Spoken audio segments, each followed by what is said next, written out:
Good day everyone. So this recording po is about the discussion of some of the problems doon sa chapter ng weighted average at saka FIFO costing ng process costing natin. So ilang problems lang yung sasagutan natin, no, because they require the preparation of the cost of production report at hindi naman ganong kabilis mag-prepare, mag-discuss ng paggagawa ng cost of production report. So kung ipe-prepare ko lang kasi siya ng sarili ko, mabilis lang siya. Kaso i-discuss natin siya, no, I have to explain some things. Kaya medyo matatagalan yung paggagawa natin sa kanya. Kaya pili lang yung mga problems na i-discuss natin. So I have already mentioned it naman sa inyo doon sa ating group chat, di ba? Ayan. So ang unang problem na sasagutan natin is the problem 7.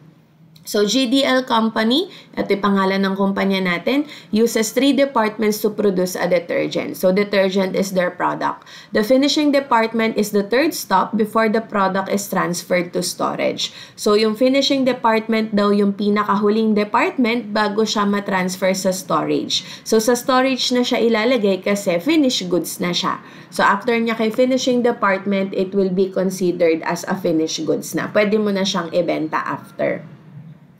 Then, all materials needed to give the detergent its final composition are added at the beginning of the process in the finishing department. So, lahat ng materials are added at the beginning of the process. So, pakitandaan nyo, no, all materials are added at the beginning of the process. And at the same time, any loss units occur only at this point. So, lahat daw ng loss nag-o-occur lang din dito sa beginning ng process natin. Ayun yung tinutukoy doon sa at this point. Ibig sabihin, sa beginning ng process na nag-a-add tayo ng mga materials, dito rin tayo nakakakita or dito din natin na-discover na meron pala tayong mga loss units. At yung loss units na yun are considered to be normal. So, the following data for the finishing department for October have been made available. So, ayan yung mga data natin. No? Then, ang requirement natin first is to prepare the cost of production report using the weighted average method. Tapos, gagawa din tayo using the FIFO method. So, syempre, start muna tayo with our heading kasi cost of production report ang hinihingi sa atin. So, lagay lang natin dito. Weighted average method. So, ayun yung unahin natin. Weighted average method. Tapos, name ng company, GDL Company. Tapos, name of statement, cost of production report. And then, for the month ended, October 2022. So, 2022 ang inilagay kong date, no? Kasi if mapapansin nyo, etong book na ginagamit natin ay dated pa siya ng 2022.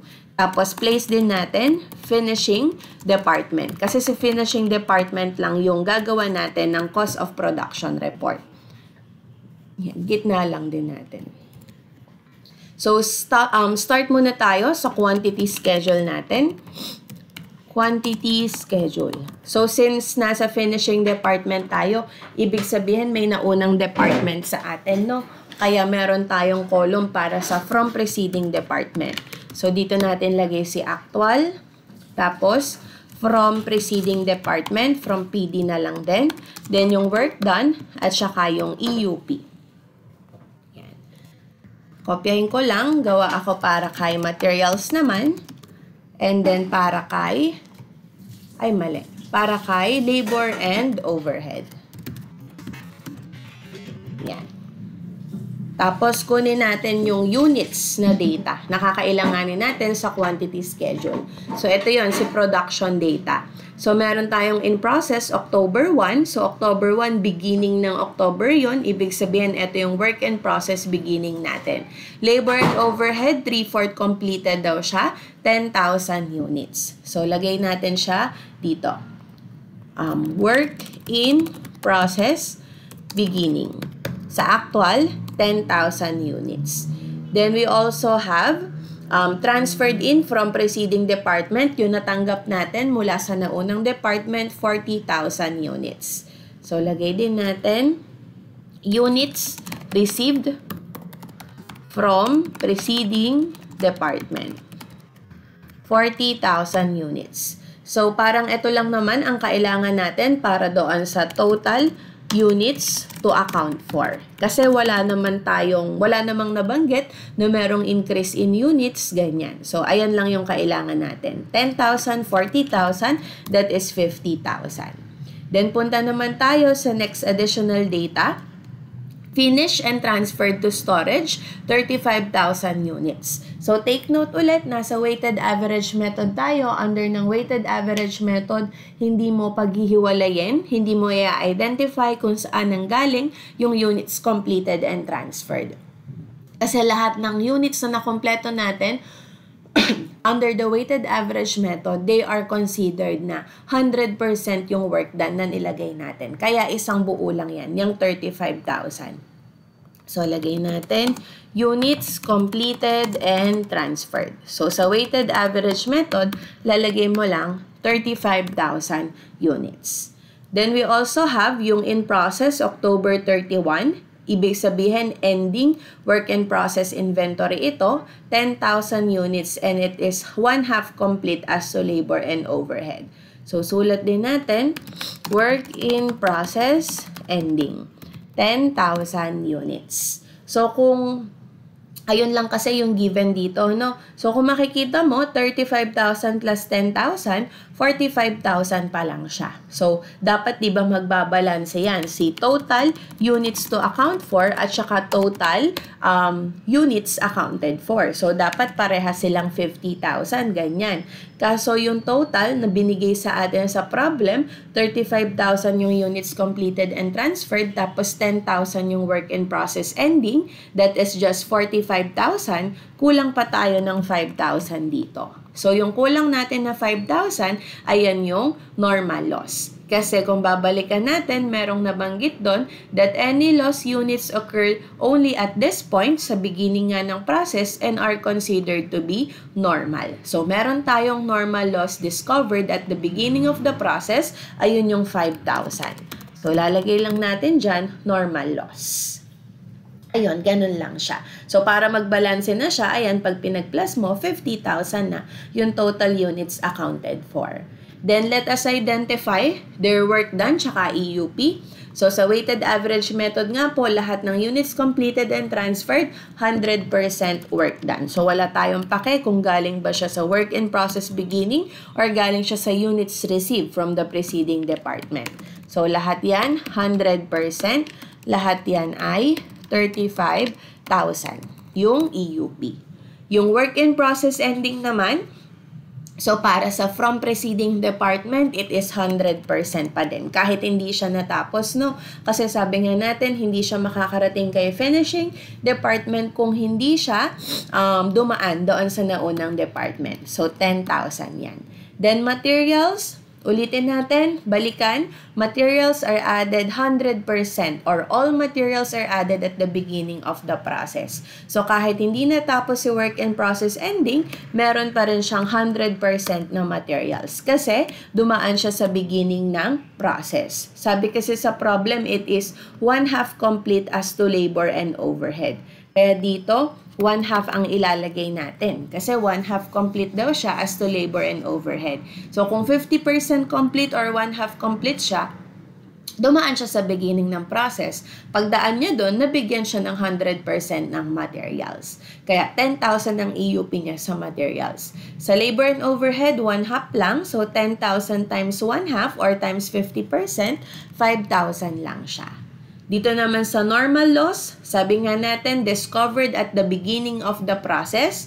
Pag discovered at the beginning of the process ang normal loss, huwag maglalagay ng work done. So, 0% ang work done mo sa lahat. Yan, 0 siya sa lahat. Bakit? Discovered siya at the beginning of the process. Then, total lang natin sila. So, ang EUP ng from preceding department, 35,000 plus 10,000, that is 45,000 sa materials, 35,000 plus 10,000, that is also 45,000 sa labor and overhead, 35,000 plus 5,000, that is 40,000. Yan. Tapos, double roll lang natin sila. So, di ba mamalian natin kapag walang double roll? So, tapos na tayo for the quantity schedule. Punta naman tayo sa cost schedule. So, sa cost schedule, check natin kung pinaghiwalay si labor tsaka si overhead. Ayan, makikita natin magkahiwalay sila, kaya sa ipe-prepare natin, paghiwalayan din natin siya. So, lagay natin dito, from PD or from preceding department, materials, labor, overhead, and total. Yan. Then, tatandaan din kapag tayo ay naka weighted average method, dapat pagpaplasin natin yung halaga, pagpaplasin natin yung cost ng work in process beginning at saka yung cost added during the period. So, pagpaplasin natin silang dalawa, no? So, dito sa work in process beginning, ito yung mga cost niya. So, work in process inventory October 1, ito yung mga cost niya. 40,000 sa from preceding department, 20,000 sa materials. So, lagay muna natin. 40,000, 20,000. Para naman sa labor and overhead, 39,000 and 42,000. So, 39,000, mali. 39,000 and 42,000. Tapos, plus natin lahat yan to get the total. Ang total niya ito, 141,000. Then, yung cost added during the period or during the month of October ay ito naman. So, ito yung transferred in during October, yung from preceding department, 140,000. Sa materials, 70,000. So, 140,000, 70,000. Para naman sa labor and overhead, 162,500 and 130,000. So, 162,500 and 130,000. So, plus lang din natin yan, lahat ng cost added during the period. Ito ang sum niya, 502,500. So, 502,500. Then, total natin yan. Total natin ng anong tawag doon? Pa-vertical, tama, patayo, gano'n, pa-column, ganyan. So, ito yung total cost to account for. So, ang total ng from preceding department, plus mo lang yan dalawa, 180,000. Total ng materials, 20 plus 70, 90,000. Total ng labor, 39,000 plus 162,500, 201,500. Total ng overhead, 42,000 plus 130,000, 172,000, and yung total cost to account for, 643,500. So, 643,500. Yan. Then, katulad dati, divide lang natin to by the EUP, by the equivalent units of production. So, ang equivalent units of production ng from preceding department ay ito, 45,000.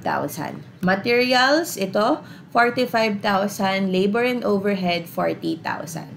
So, 45,000 sa from preceding department, materials, 45,000, labor and overhead, 40,000. So, ito yung cost per unit. Total cost per unit. So, di-divide lang natin yan, no? So, halimbawa, sa from preceding department, 180,000 divided by 45,000 na EUP, that is 4 pesos. Para naman sa materials, 90,000 divided by 45,000, that is 2 pesos naman. Para sa labor, 201,500, 201,500 divided by 40,000, that is 5.0375. Na yan. Nagra-round off. So, kompletuhin natin siya. Plain text. 5.0375. Yan. So, 5.0375. For the overhead, 172,000 divided by 40,000. 4.3. So, 4.3. Then, plus lang natin yung lahat ng yan, lahat ng unit cost. 4 plus 2 plus 5.0375 plus 4.3. So, ang total niyan, 15.3375. So, 15.3375. tama. Tapos, double roll natin to. Pati yung total cost to account for, double roll din natin. Then, after that, kunin na natin yung mga cost nila. So, yung cost muna ng units completed and transferred. So, ang cost ng units completed and transferred ay ito. 35,000 EUP niya sa lahat. So, 35,000 EUP sa lahat, multiply mo na lang yan sa total cost per unit natin. So, ang total cost per unit ay ito naman po, 15.3375. So, wala tayong i-add na normal loss, no? Kasi normal loss is discovered at the beginning of the process. Kaya zero lahat ng EUP niyan, wala kang dapat gawin sa kanya. So, para sa units completed and transferred, 35,000, multiply lang natin sa total cost per unit na 15.3375. So, sulat din natin dito.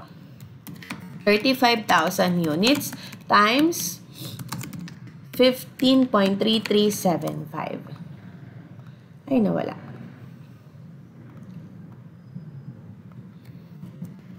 Yan. Tapos, multiply natin. 15.3375 times 35,000 units, that is 536,812.5. So, 536,812.5. Double check ko lang. Ayan.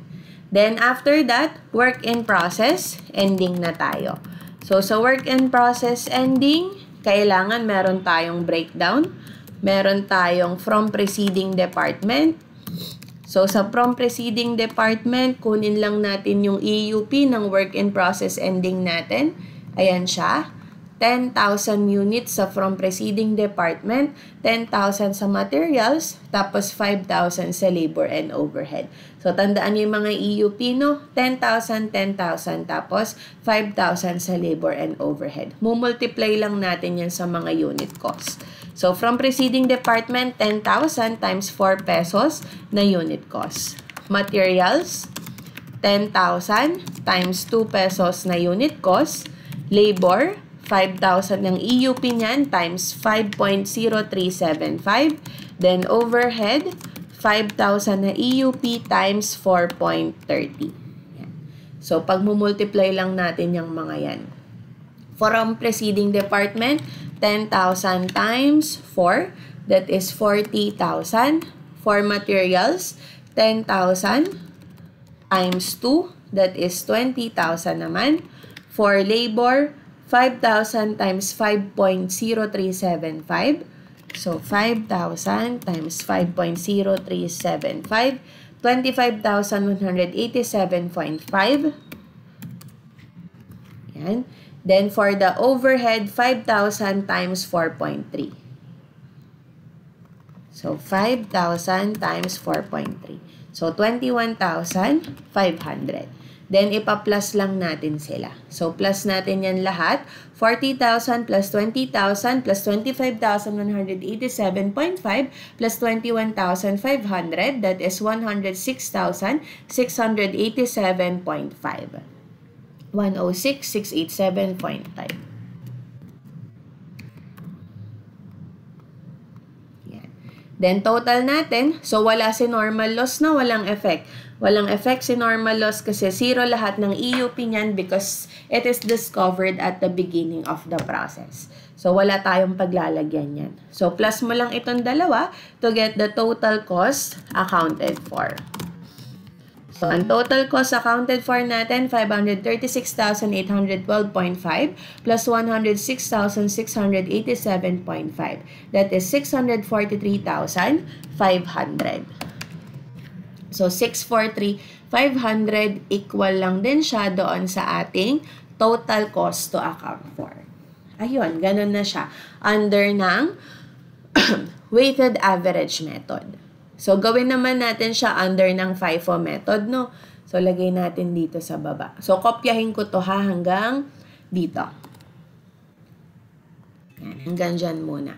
Tapos, palitan natin, lagay natin FIFO. So, FIFO method. So, ganun pa din yung heading, GDL Company Cost of Production Report for the month ended October 2022, Finishing Department. Tapos, work in process beginning is still the same, 10,000 units. Units received from preceding department is still 40,000 units. At yung total units to account for natin ay 50,000.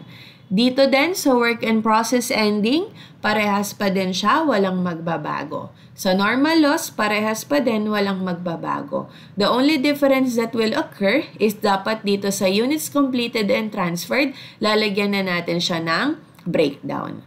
So, dapat meron ka ng breakdown dyan, no? Dito sa 35,000 units, dapat isusulat mo ilan yung galing sa work in process beginning at ilan yung galing sa units received from preceding department. So, dapat ma-breakdown natin siya.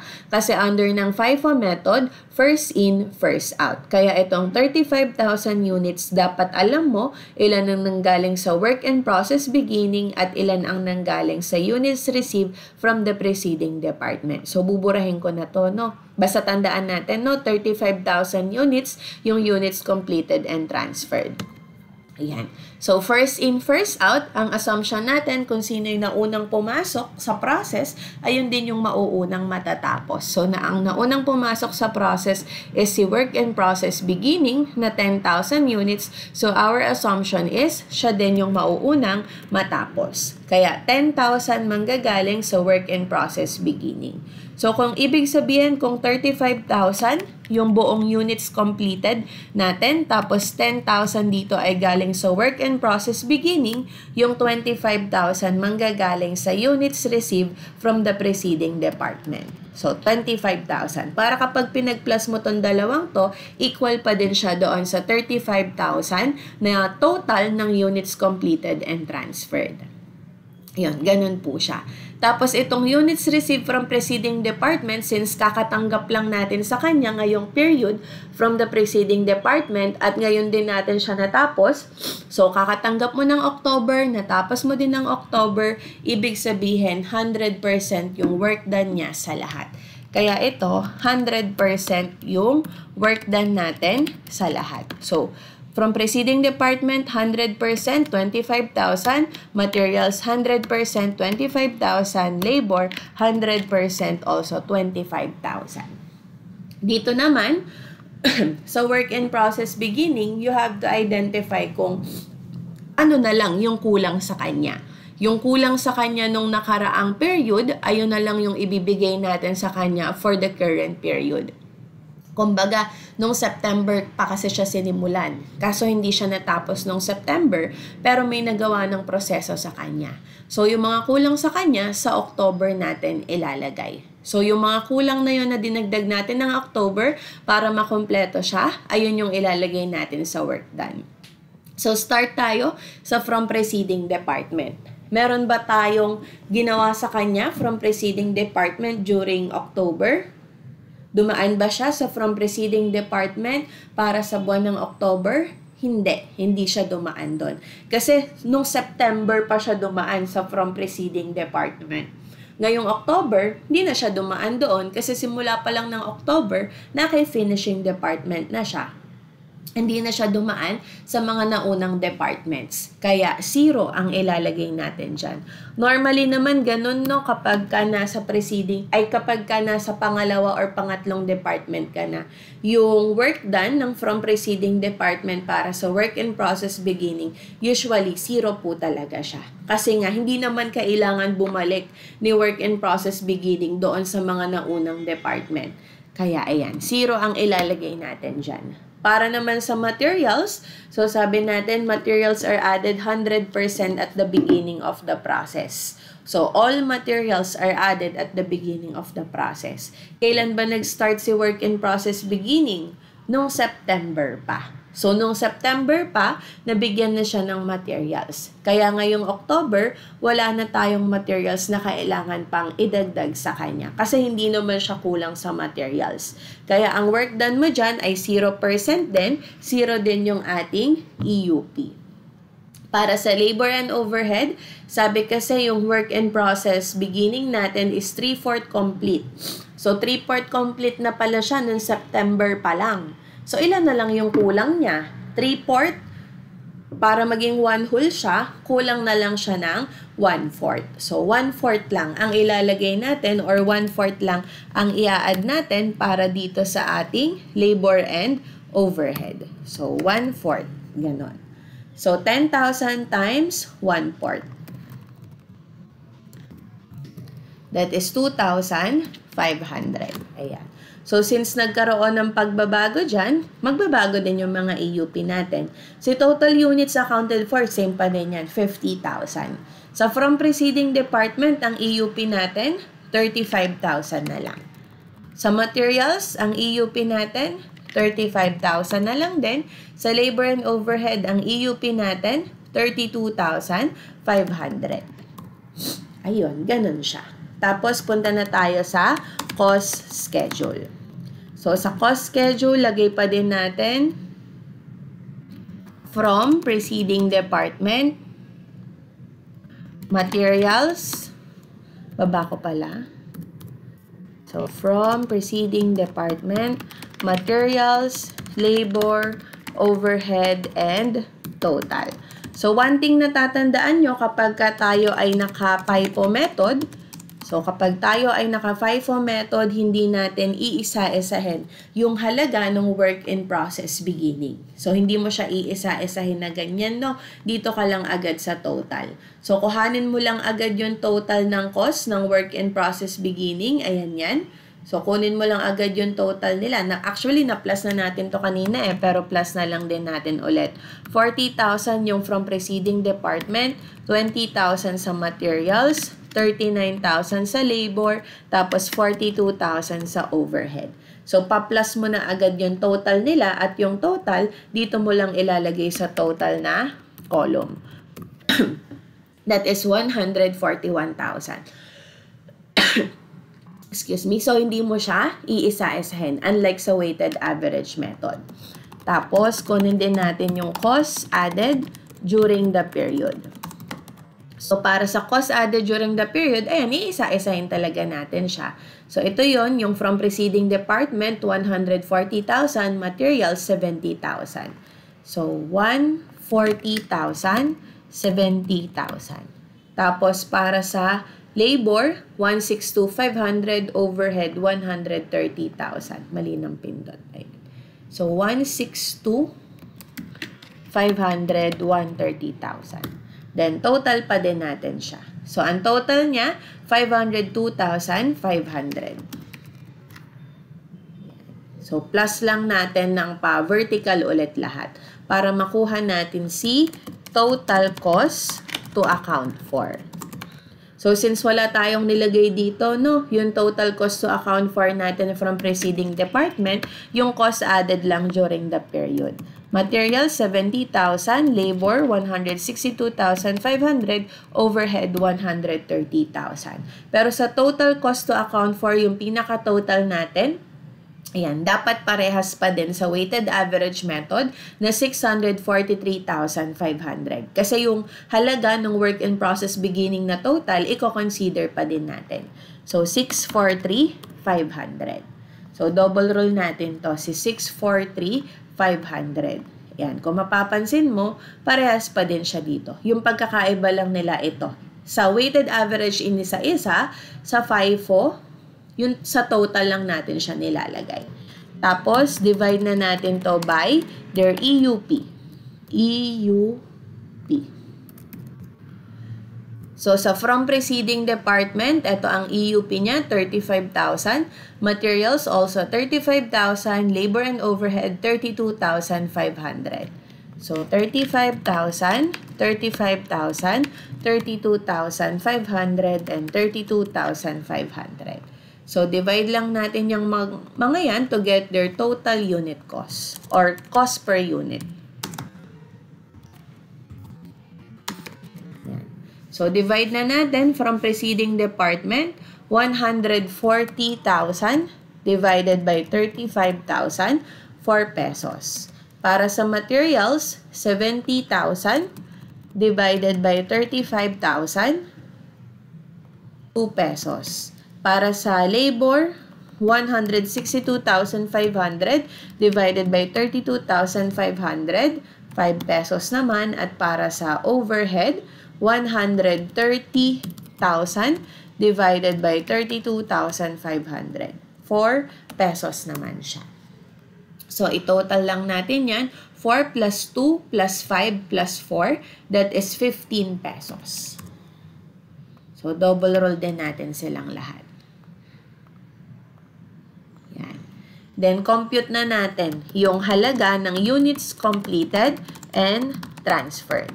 So, para sa units completed and transferred, merong manggagaling sa work in process beginning. Yung manggagaling sa work in process beginning, syempre meron siyang cost from last month or last period. Yung cost from last month or last period niya, ito yon, si 141,000. So, si 141,000 yun, no? 141,000. Tapos, yung cost added during the period. So, yung cost added during the period, pupunta ka na dito sa mga EUP ng work in process beginning. So, ang EUP niya ng from preceding department, 0. Sabi ko nga, karaniwan, 0 naman talaga yan. Kasi hindi naman niya kailangan bumalik na, no? Sa naunang department ko, nasa finishing department na siya. Materials, 0 din. Labor and overhead naman ay 2,500. So, ang ilalagay ko na lang, materials tsaka labor and overhead. Kasi si materials, possible magka-EUP yan. Pero si from preceding department, madalas, 0 naman po talaga yan. So, materials tsaka labor and overhead na lang. 0 tsaka 2,500. So, ipa-plus lang natin yun sa unit cost. So, si materials, 0 plus unit cost na 2 pesos. Si labor, 2,500 times unit cost na 5 pesos. Si overhead, 2,500 din. Ang EUP times unit cost na 4 pesos. So, material, 0 yan kasi 0 times 2 pesos is 0. Sa labor, 2,500 times 5 is 12,500. So, overhead, 2,500 times 4. That is 10,000. So, total lang din natin yan. So, 0 plus 12,500 plus 10,000, 22,500. So, si 22,500, ipa-plus natin doon sa cost ng work and process beginning from the past month. So, 141,000 plus 22,500, that is 163,500. Ito po. So, 163,500. So, ano pa lang yan, no? Ayan pa lang yung value ng work and process beginning. Siyempre, meron pa tayong natapos at nakompleto din na galing sa preceding department, which is yung 25,000 units na 100% ang work done sa lahat. So, kung 100% ang work done niya sa lahat, multiply mo lang siya sa total unit cost. Ang total unit cost natin ay 15 pesos. Kaya, 25,000 times 15 pesos lang siya. So, from units received from preceding department. So, ito ay 25,000 units multiply sa total unit cost na 15 pesos. So, 25,000 times 15. That is 375,000. So, total natin yan, 163,500 na halaga ng work in process beginning na nakompleto na ngayon, and 375,000 na halaga ng product na nakompleto galing sa units received from the preceding department. So, that is 538,500. So, ito yung buong halaga ng units completed and transferred. Si normal loss, wala ulit yun, no? Kasi discovered siya at the beginning of the process. Then, last na, work in process ending. So, si work in process ending, pakitandaan ulit ang EUP, 10,000 sa from preceding department, 10,000 sa materials, 5,000 sa labor and overhead. So, work in process ending. So, from preceding department, 10,000 ng EUP, multiply natin sa unit cost ng from preceding department na ito, Sunod-sunod lang yan, no? 4 pesos. Then, materials, 10,000 din ng EUP, multiply natin sa unit cost na 2 pesos. Labor, I think 5,000 ng EUP, multiply sa unit cost na 5 pesos. And overhead, 5,000 din ng EUP, multiply sa unit cost na 4 pesos. So, double check ko lang. 10, 10, 5, tama. 4,254. Then, total na, ay multiply na natin siya. So, from preceding department, 10,000 times 4 pesos, that is 40,000. Materials, 10,000 times 2 pesos, 20,000 yan. Labor, 5,000 times 5 pesos, 25,000. Then, overhead, 5,000 times 4 pesos, 20,000. So, sana tama pag multiply ko. Tama naman siguro yan. Ano ba yan? So, then, plus lang natin ito. So, plus natin 40 plus 20 plus 25 plus 20, that is 105,000. So, 105,000. Then, kunin lang natin yung total ng dalawa to get the total cost accounted for. So, 538,500 yung halaga ng units completed and transferred, and 105,000 yung halaga ng work in process ending. Total niya, 643,500. So, balanse naman tayo doon sa total cost to account for. So, double roll natin siya. Yan. So, balanse naman, no? Ito yung si total cost to account for. Ito yung total cost accounted for. Ayun. So, that's it. That's the end of problem 7. So, ito si weighted average, tapos ito si FIFO method. So, another problem tayo. So, another problem, problem 10. So, ito naman parang may increase in units ito, no? So, ang requirement sa atin, equivalent production for materials, labor, and overhead, total cost of units completed and transferred, and total cost of units still in process. So, technically, parang gagawin mo lang din naman yung buong cost of production report. So, gawin na lang din natin siya, no? Yan. So, the addition of water at the start of the process in Department B, so nasa Department B tayo, of Nicole Manufacturing Company increases the quantity by 5%. So, merong increase in units na 5%. So, the following data pertain to its production for March 2022. So, gawa muna tayo ng heading, no? Name of the company is Nicole Manufacturing Co. or Manufacturing Company. So, Nicole Manufacturing Company. Binuo ko na lang, no? Tapos, cost of production report. Ito ay for the month ended March 2022. So, tayo ay nasa Department B. So, lagay din natin Department B. Tapos, start ulit tayo with the quantity schedule. Kopyahin ko na lang yun dito. Ayan. Kopyahin ko na lang to. Kasi ganun din naman yan. Tiwala lang. Yan. So, start tayo with the quantity schedule. Sabi dito, balikan natin yung data. Quantity data. In process daw ng March 1. So, beginning ng March. Ito yung work in process beginning. 3/4 incomplete. So, 3/4 incomplete, no? Ibig sabihin, ayan pa yung kulang sa kanya. 12,000 units. Transferred in, yung galing sa Department A, kasi nasa Department B na tayo, 80,000 units. Tapos, yung in process, March 31, 2/5 complete. Ibig sabihin, 2/5 na siyang tapos, 10,000 units. Tapos, ayan yung mga cost niya. Ito yung halaga ng beginning inventory ng work in process. Ito yung cost added during the month. Then, materials are added at the start of the process. So, materials are added sa simula ng process while conversion costs are applied evenly.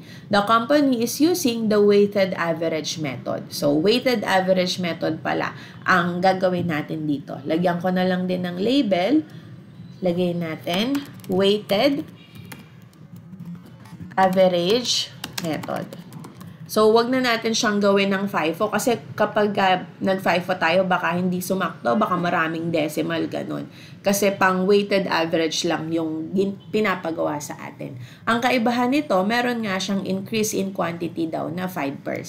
So, madadagdag yung increase in units na yon na 5% doon sa total cost to total units to account for. So, ito yung work in process beginning, 12,000 units. Tapos, yung units received from preceding department, 80,000 units. So, lagay natin dito. Work in process beginning, 12,000 units. Tapos, units received from preceding department ay 80,000 units. Kaso nga, meron daw tayong increase in quantity or increase in units. Ang increase in quantity or increase in units natin ay 5% daw. So, nagkakaroon daw ng increase na ganyan kasi nag-a-add daw ng water sa start ng process dito sa Department B. So, kapag nag-add ka ng water, dadami din yung units natin, no? So, itong 5% na yan na mag-i-increase, sa units transferred in lang yan. So, sa transferred in lang po yan, no? Kasi yung materials natin are added at the start of the process. Itong work in process beginning, last period pa lang, nabigyan na siya ng materials. So, last period pa lang, nadagdagan na siya ng water. So, hindi na siya mag-i-increase ng quantity ngayon.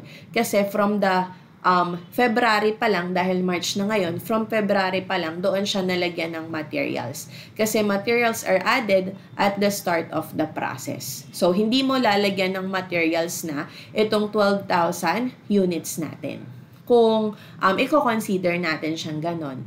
And then, ang lalagyan na lang natin, yung madadagdagan ng water, ng materials, itong 80,000 units. If iisipin mo yung pinaka-process niya. Yan. So, without considering pa yun, no? Yung sa process lang tayo,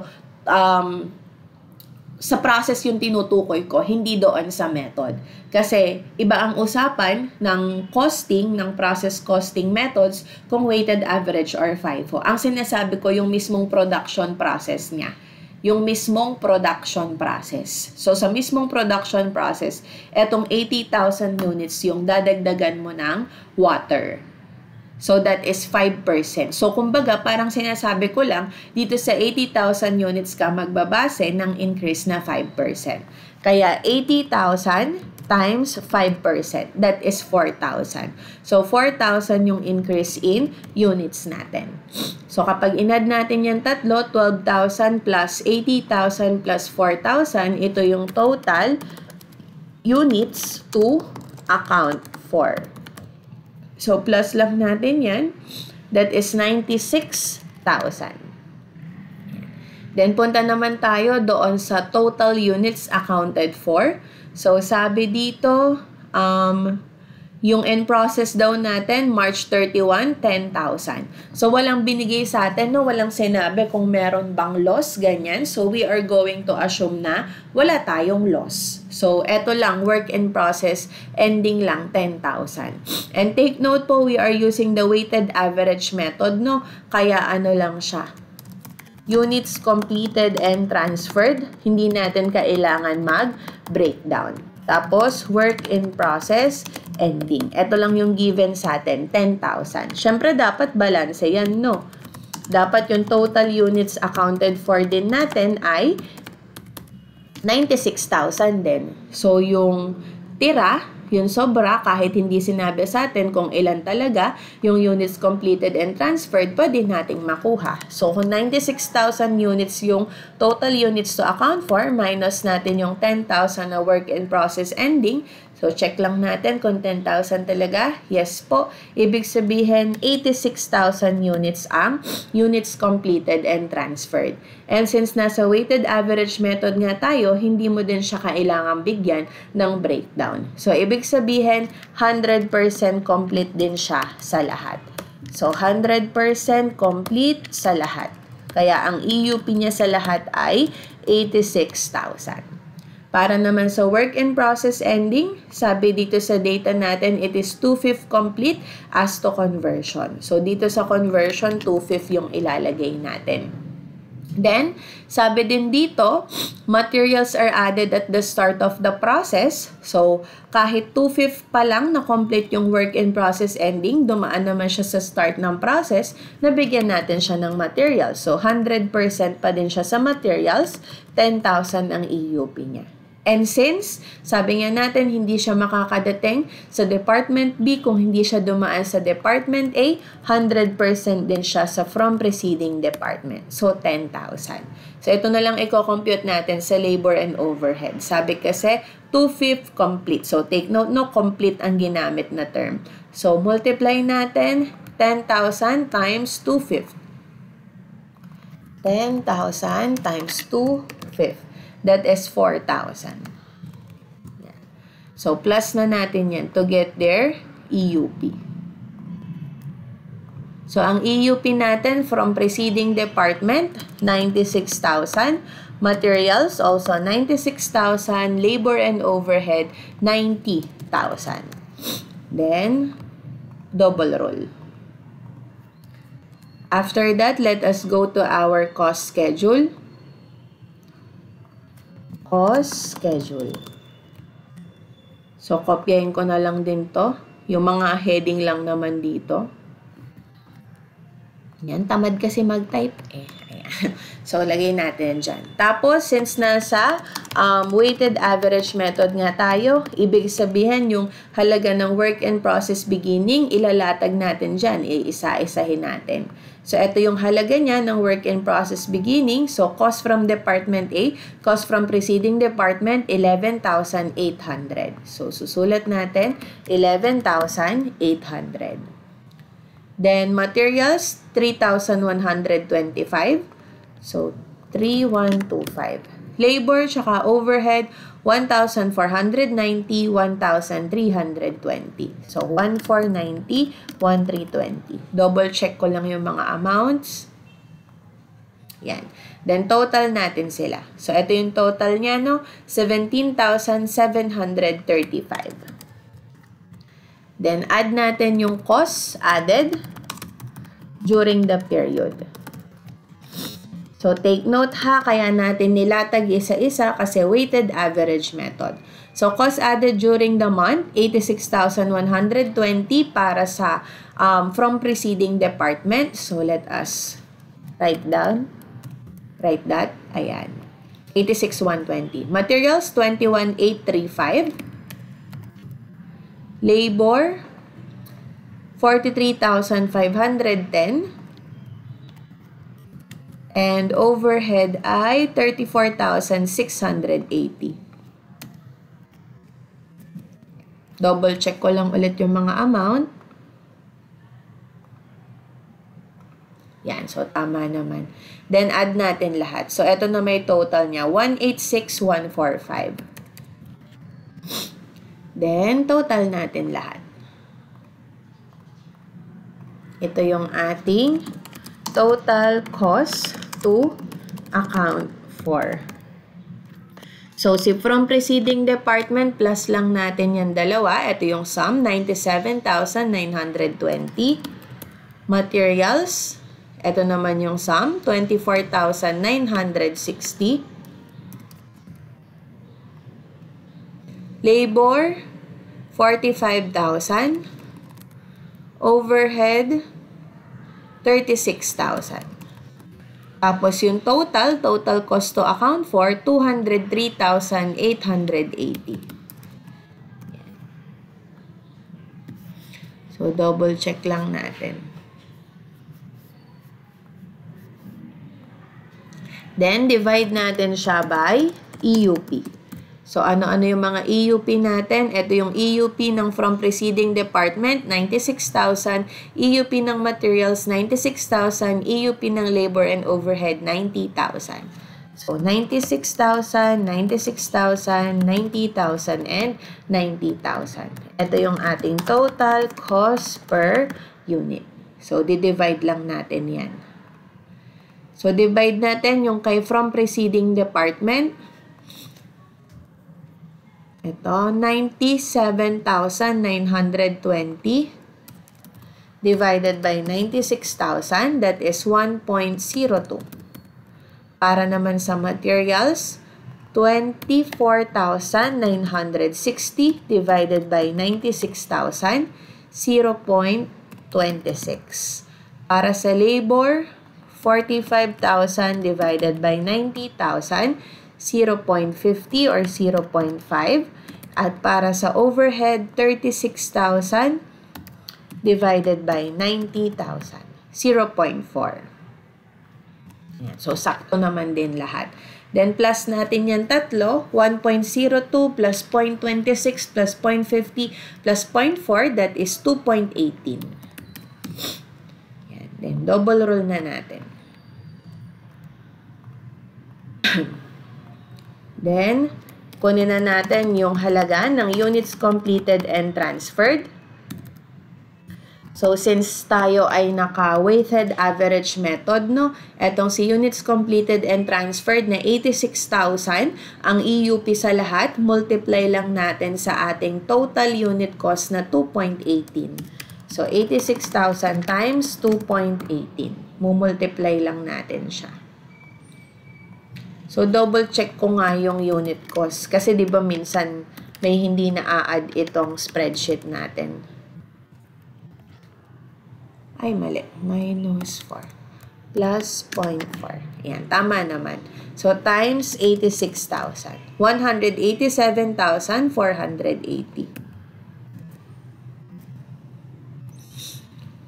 Double check. Tama. Then, work in process ending na. Kasi wala namang mga loss eh. So, work in process ending. So, si work in process ending, ayan yung mga EUP niya. So, yung una, ito, from preceding department. Ito naman, materials. Ito, labor and overhead. So, tatimes lang natin sa kanilang mga unit cost. So, from preceding department, 10,000 times 1.02. Materials, 10,000 din ang EUP times 0.26. Then, labor, 4,000 ang EUP times 0.50. Overhead, 4,000 din ang EUP times 0.4. So, multiply lang natin lahat yan. So, 10,000 times 1.02. That is 10,200. Then, 10,000 times 0.26. That is 2,600 naman. Then, 4,000 times 0.5. That is also 2,000. 2,000. Then, lastly, 4,000 times 0.4. 1,600. Then, total lang natin yan. So, plus mo yan lahat, 16,400. Para makuha si total cost accounted for. So, ito no, pinlas natin. Ito yung halaga ng work in process ending, 16,400. Pag pinag-plus natin tong dalawa, sana magbalanse, 203,880. Balanse naman din po tayo. Yan. So, pag pinag-plus mo itong dalawa, si cost ng units completed and transferred and cost ng work in process ending inventory. So, double roll na din natin siya. So, we still have more time. So, ito na yun, no, ay nisagot sa problem 10. Sagutan na din natin si problem 11. So, problem 11. During February, the assembly department received 60,000 units from the cutting department at a unit cost of 3.54. So, nakatanggap daw tayo ng 60,000 units galing kay cutting department. 3.54 yung unit cost niya. So, multiply nga natin yun para makuha yung total. 60,000 times 3.54, that is 212,400. Ayun yung kanyang unit cost. Then, costs added in the assembly department were materials, 84,370, Conversion cost, so pinagsama na yung labor and overhead, conversion cost na lang siya, 129,710. Then of the 60,000 units received, 50,000 were transferred out and 9,000 units were in process at the end of the month. So dun daw sa na-receive na 60,000 units, 50,000 daw transferred out, tapos 9,000 yung in process at the end of the month. Tapos sa 9,000 na work in process ending na to, lahat daw merong materials tapos 1/2 converted naman siya. Then the entire loss is considered abnormal. Kasi kung mapapansin mo, units received 50,000 ay units completed and transferred, ito pala yun, 50,000. Tapos 9,000 yung ending inventory. So 59,000 pa lang, di ba? Meron pang nawawalang 1,000. Ayun pala yun, si loss na considered to be abnormal. Then inspection is done at the beginning of the process. Ibig sabihin, yung loss na discover siya at the beginning of the process and considered yun to be abnormal. So, one thing na mapapansin mo sa problem na to, wala siyang work in process beginning. So, wala siyang work in process beginning. Ibig sabihin, kahit anong method ang gawin mo, whether FIFO method or weighted average method, you will come up with the exact same results. Kasi wala tayong work in process beginning. So, yung mga hinihingi, parang pinapagawan ka lang din naman ng cost of production report. Kaso dito, walang name ng company and wala ding month. So, wag na tayong maglagay ng heading. And wag na tayong maglagay ng heading. Ito na lang ang ilagay natin. Yan. So, start na tayo agad sa ganito. Buray na natin to. Wag na tayo mag-heading for problem 11. Ay, mali. Dito pala dapat. Ay, ano ba yan? Ulit nga ng pagkopya. Mangungopya na lang, mali-mali pa eh. Ayan. So, ulitin ko, kung babasahin mo si buong problem, makikita mo walang work in process beginning. Pero syempre, lalagyan pa rin natin siya dyan. Work in process beginning. Ang ilalagay lang natin ay 0. Tapos, since nasa second department na tayo, meron din tayong from preceding department. So, units received from preceding department. Yung preceding department natin, si cutting, kasi naki-assembly tayo, 60,000 units daw yan. So, 60,000 units. Wala ring sinabing merong increase in units or increase in quantity. So, ayan lang yung kailangan natin para sa total units to account for. So, 0 plus 60,000, 60,000. Then, punta na tayo sa total units accounted for. So, sabi nga natin, walang work in process beginning, kaya itong 50,000 units, wala yung pagkakaiba kahit weighted average or FIFO method ka. Kasi wala ka namang i-breakdown dyan eh, dahil wala naman tayong work in process beginning. So, 50,000 units yung units completed, 9,000 naman yung work in process ending. So, units completed and transferred ay 50,000. Tapos, work in process ending ay 9,000. So, ayan yung sinasabi natin, no, nakulang tayo. Kasi, di ba, dapat balance yan. Si total units to account for and total units accounted for. Dapat 60,000 din dito. So, kulang pa tayo. Kulang pa tayo ng 1,000. Yung 1,000 na yan, ayan yung binabanggit na loss which are considered as abnormal. Yun. So, balikan natin dito. The entire loss is considered abnormal. And at the same time, na-discover na merong loss at the beginning of the process. Paano nasabing at the beginning of the process? Because the inspection is done at the beginning of the process. So, lagyan na natin ng mga work done. Units completed and transferred, 100% sa lahat. So, whether FIFO, weighted average, walang pagkakaiba dahil tayo ay walang work in process beginning. Work in process ending, 100% din yan sa from preceding department kasi sabi nga natin hindi naman siya makakapunta sa assembly department kung hindi siya nagdaan sa cutting department, so 9,000 din ito. Tapos, sabi dito sa data natin, dito daw sa 9,000 units na work in process ending, all daw materials, ibig sabihin 100% ng materials, tapos 1/2 converted, 1/2 sa conversion. So, palitan nga natin to. Lagay natin conversion. Yan. So, 100% sa materials. So, 9,000 pa din siya. Sa conversion, 1/2. Kaya, 9,000 times 1/2. That is 4,500. Yan. So, 4,500. Then, sa abnormal loss naman, balikan natin. Sabi, the entire loss is considered abnormal. Since abnormal siya, it will be charged to the factory overhead control account. At kailan na-discover si abnormal loss? Beginning ng process. So, one thing na pagkakaiba ng normal at saka abnormal loss discovered at the beginning of the process. Kung normal kasi siya, if it is normal loss, halimbawa normal siya ha, lahat yan, 0% yung kanilang work done. Pero kung abnormal loss po siya, dito sa from preceding department, lalagyan mo siya ng work done. At yung work done niya dyan ay 100%. Kasi nakarating nga siya nakarating siya kay assembly department. Ibig sabihin, 100% complete siya from the cutting department.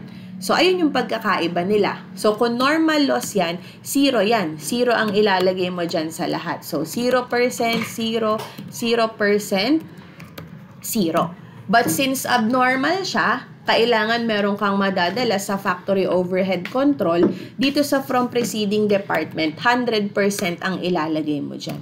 Kaya 1,000 yung EUP natin from preceding department. Pero dito sa materials at saka sa conversion cost, 0% pa din siya. Katulad kung normal yung loss na meron tayo. Ito lang yung magiging difference niya sa from preceding department lang.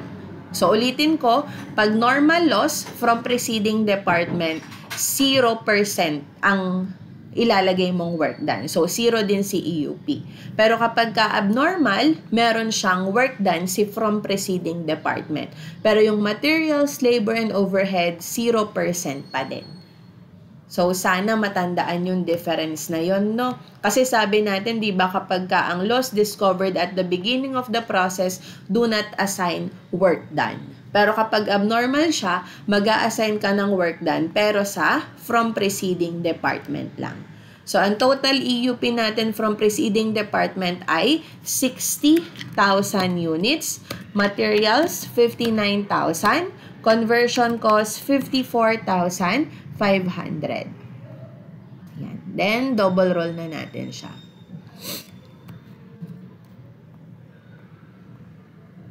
So, parang hindi yata pinaghiwalay yung conversion cost. Ayan, hindi pinaghiwalay, no?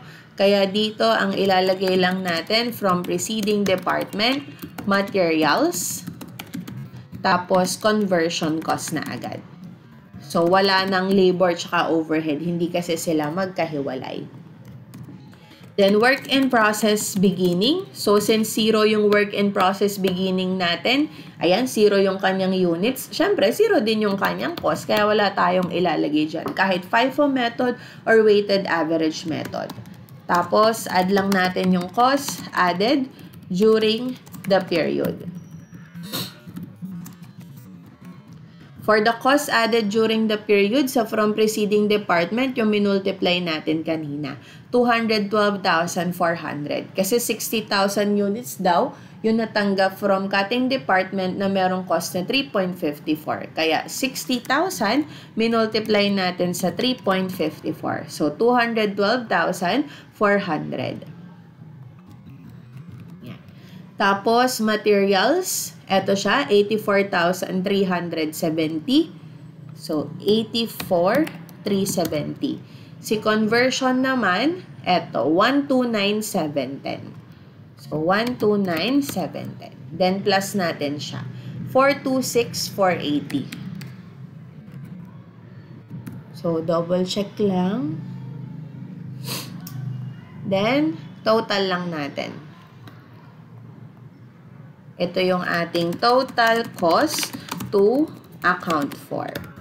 So, since walang work in process beginning, bring down lang tayo. Parang bumalik tayo kay chapter 9, no? Ganon. Yan. Then, divide lang natin by EUP. So, ang EUP ng from preceding department, ito, 60,000. EUP ng materials, 59,000. EUP ng conversion cost, 54,500. So, ayan yung mga EUPs nila. Then, kunin lang natin si total cost per unit.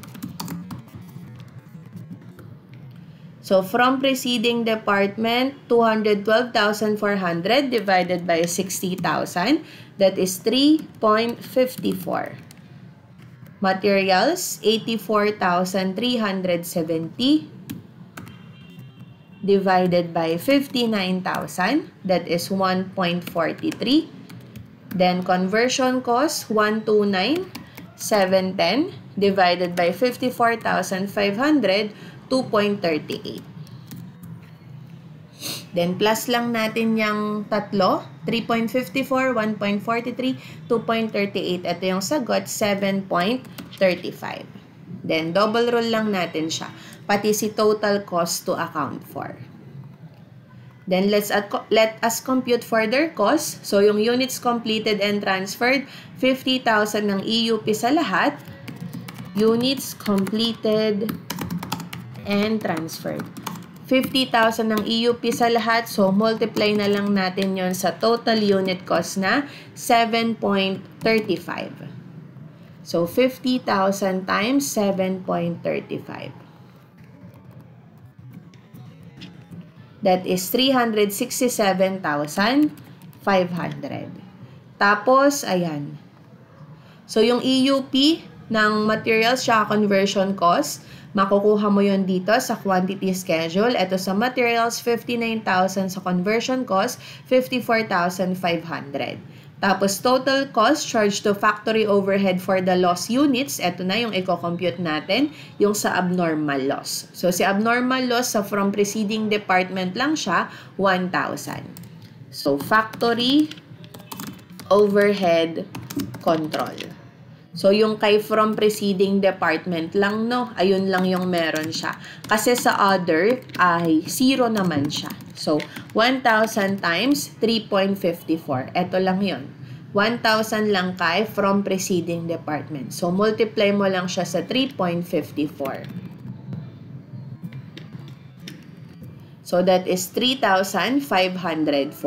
So, ayan yung mapupunta sa factory overhead control kasi meron tayong abnormal loss. Tapos, ano yung pangatlong tanong?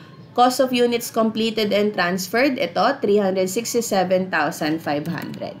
Then, yung last na tanong, cost of units in process end. So, ito yung gagawin natin. So, ito si work in process ending. Ayan yung kanyang EUP, 9,000, 9,000, 4,500. So, tandaan nyo na lang, no, para sunod-sunod na. So, from preceding department, 9,000 EUP times 3.54 na cost per unit. Materials, 9,000 din ang EUP times 1.43 na cost per unit.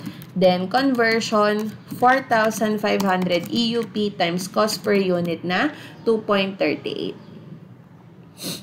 So, 9,000 times 3.54, 31,860. 9,000 times 1.43, 12,870. And 4,500 times 2.38, 10,710. Then, plus lang natin yan. So, yung sum niyan, ayan yung ating, parang ang kapal. Yan. So, yung sum niyan, ayan yung ating work and process ending. 55,440. So, kapag pinag-plus natin yan, dapat magbalanse tayo, no? Total cost accounted for. So, 367,500 plus 3,540 plus 55,440, 426,480. So, balanse naman tayo. Double check. Yan. So, double roll na natin siya.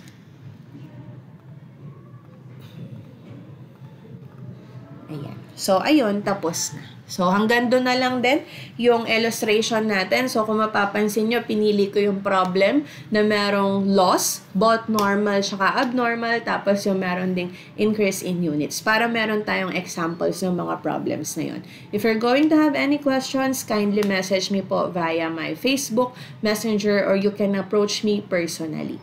So, quiz po tayo by next week. So, that's it. Thank you and God bless po.